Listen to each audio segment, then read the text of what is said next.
Are you a pro wrestling fan? Then odds are at some point in your life, you were a backyard wrestler.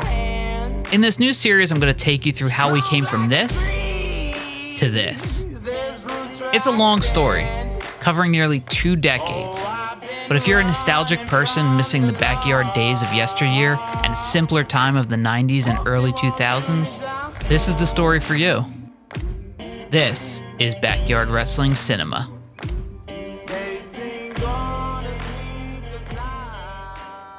Welcome to Backyard Wrestling Cinema, Season 4, Episode 16. It's March of 2003, and it's time for When Worlds Collide. Over the last several months, we had split our show into 2 segments, the B4W, Brookwood 4 Wrestling, which was our normal show, and the second half hour went to a company called the XWA. In truth, the XWA was just our wrestlers, just split onto a separate show, and the reason we did that is because a portion of the show was going to be filmed at night, and a portion of the show was going to be filmed during the day because of daylight savings time, and by the time we all got out of school, it's just the way things worked out. So in order to make it feel like 2 different shows, because it looked like 2 different shows, we decided to split the show and do an invasion angle. We didn't really like how our original invasion angle took place when we first started on TV, and this was our way of fixing it. And all roads were leading to this pay-per-view, When Worlds Collide. Our first match was the hardcore title match between Mumbles and Rob Blivious. This one went all over the backyard. It was the typical funny hardcore match that our style and our show usually did. And it was one that just made all of the guys in the backyard laugh. She's a half a child. Jesus. Oh no. That popcorn. No. Let's go. Cut Blivious up. That exposed popcorn. What vicious move is he going to give to him? He's going to go for 8. Oh, he's going to go for the power bomb. Oh, no. Oh. In the end, Mumbles defeated Rob Blivious and kept the hardcore title. Whoa. The unspoken comment. The misunderstanding. Oh! 1, 2, 3. And touching himself. We put up a graphic and we announced the extension of our TV show. We went from an hour-long TV show to now an hour and a half. We were constantly getting new members to our roster, and it was becoming a bit more difficult to have these quick matches and so many different matches all within the span of 1 hour, and then on top of it doing vignettes and promos and music videos. So we decided to bump up our show to an hour and a half, which was a big leap for us. Next up was a music video for the Hellspawn and Rico DMF match. And obviously I can't play the music. It was a Power Man 5000 song, but here's what it looked like.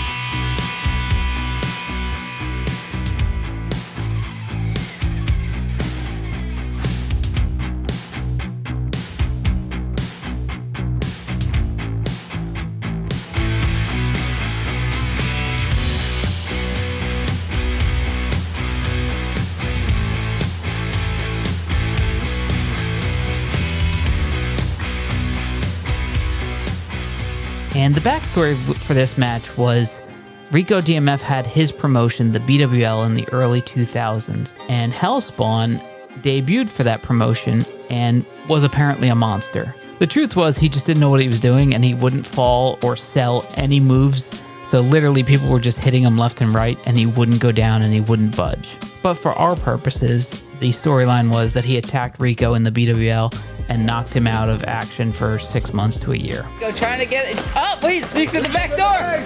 Oh, no, he is too strong. Body slam. That could be it. Oh, drops. This match would be a back and forth match, and in the end, they would go to the entranceway, and there would be no finish. This fight would continue throughout the show. Next up was the unification between the XWA's Canadian title and our B4W United States title. These were our top mid-card titles for each promotion, and Mr. Benjamin's was the XWA Canadian champion, and Homeboy Joe Slice was the B4W United States champion. These two had a great back and forth match, and they always had great chemistry, at least for us and what we were doing in March of 2003. And now there's a... No! Is he going No! And he gets the suplex! Oh! Hey, unified title. Hey, oh! Drop kick over the top rope. In the end, Homeboy Joe Slice won both belts and unified the XWA Canadian with his United States title. He's going for it now. Really get it. Set up. And The drive. what a drive-by. Will that be That it? should be all. One. Not even a slow. Slow these gears. Oh, no, that's pinned. We picked up the match from earlier between Rico, DMF, and Hellspawn, and this time they were battling backstage, which in truth was just behind the entranceway. In the back here, it looks like Rico, DMF, and Hellspawn continuing their match, unsanctioned match here. Oh, and now he whips him right in. I don't know what that was. And now he's bringing him over. Oh, he throws his head right onto some steel or some sort. Oh no, he reverses it.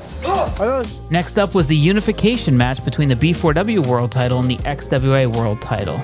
And this one would be a ladder match. It was me as the B4W World Champion, my character Denver Street, against Tommy Thunder, the current XWA World Champion. Tommy Thunder brought out a tiny ladder to make fun of me, saying it was more like my size. He hit Rocky in hard times and mac and cheese. Oh, that what a- butt face neck breaker reverse throw. And it was a common ladder match from that time, you know, the typical spots you would see in most WWE matches with ladders. It was originally supposed to be an Iron Man match between TJ Money and Tommy Thunder, but TJ Money didn't feel he could do it, so he subsequently backed out. Then it became me versus Tommy Thunder and Iron Man, and it just kept getting negotiated down and down.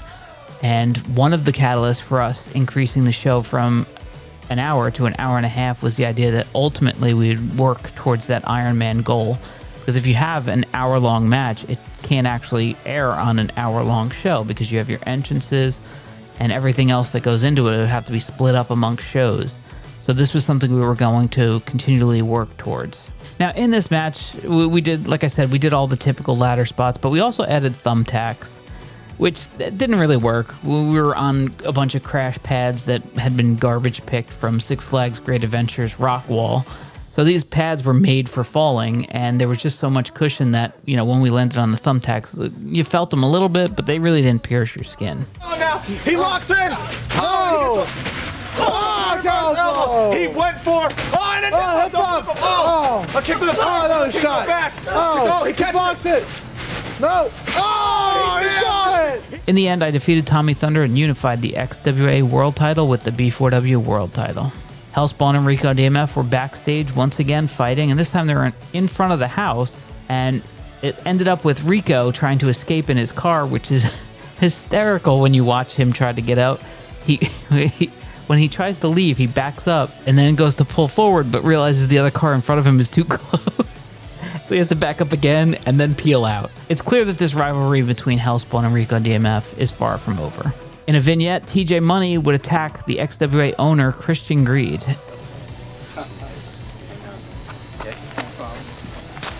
Got faith in you. Yeah, it doesn't feel too good, does it? And the owner versus owner match was up next. TJ Money was the B4W owner. As I said earlier, Christian Greed was the XWA owner. We had some problems with TJ Money in the past where he would just keep cursing and using gestures that we didn't really care for on our TV show. We were trying to make it for all ages, and he was sort of in that rebellious teenager phase. And even in this spot, there was a bear hug, and, you know, when they do the arm drop twice and then he holds his hand up for the third time to say, hey, I'm still in this, of course he used his middle finger. So to spite him, I just started putting giant blue circles over the action, and I would leave them on before it happened, before the middle finger happened, and I would leave it on for a couple seconds afterwards. And it was supposed to be obnoxious, and it was supposed to cover up a big portion of the screen, and that was to let these guys know that if you're going to break our rules, you're going to miss some of your match, and that's just the way it's going to be. What in the? Oh He's no. putting it over TJ Money's. What in the? Oh no. Are you kidding? Oh! The whole match, the Beast was a big factor for TJ Money. He kept attacking him and assisting Christian Greed, until finally the B4W had enough and they came out to even the odds. The XWA would soon follow, and it was just chaos at that point. Eventually, TJ Money won and became the sole owner of the now combined XWA and B4W. The XWA invasion was over, and I felt like we had done this much better, and it was a better time, and it was more organized, and it was a fun storyline to be a part of. There was a number of shows that just never aired during this time, and we've covered that throughout this series. And looking back, I'm not sure why.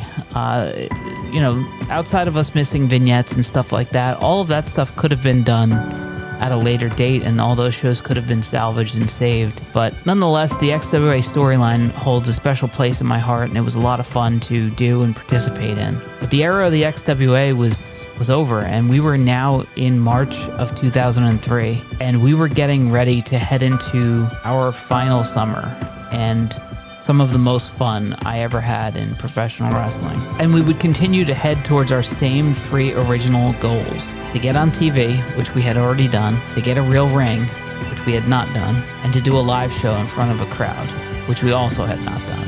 We'll see you next time right here on Backyard Wrestling Cinema.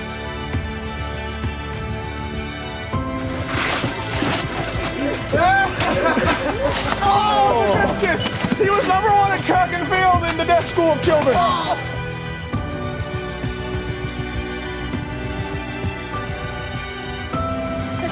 There's no way, that's right.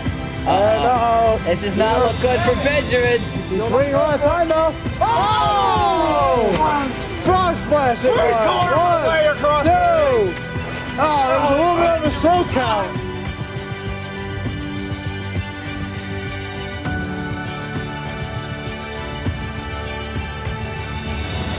Second time in WWE history. It's been a unification of world titles. And the last time Tommy was in this situation, he walked away the loser. While Denver Street,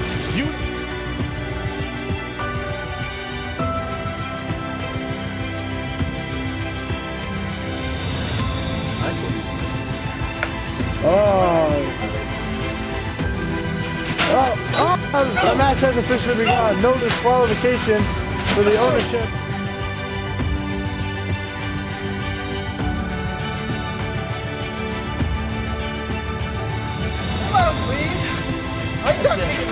And he's like, wait a minute! Denver Street! Stop! Get out of here. Denver Street! And look out from behind! And TJ puts him up and takes him down!